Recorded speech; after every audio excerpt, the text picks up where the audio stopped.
This project is a design and construct landside infrastructure upgrade for the Daintree River Ferry on behalf of Douglas Shire Council, supporting the delivery of the new ferry and significantly improving the surrounding transport infrastructure.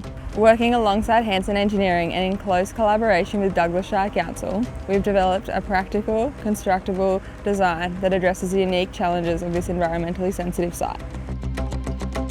Before construction commenced, we were privileged to receive a welcome to country and smoking ceremony from the Jalbina Yalanji Aboriginal Corporation and the traditional owners. Throughout the project, we've continued to work closely with them, ensuring the cultural and environmental significance of the area is respected whilst delivering these important upgrades.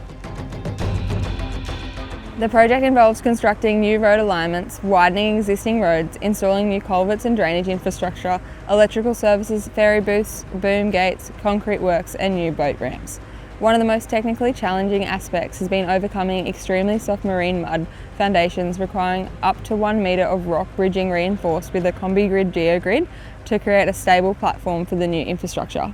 Delivering these works alongside an operating ferry service within a tidal environment and in close proximity to crocodile habitat has required careful planning, strong environmental management and close coordination with all stakeholders to maintain public access and safety. Construction is progressing well and we're proud to be delivering a project that showcases Durack Civil's capability in complex design and construct infrastructure.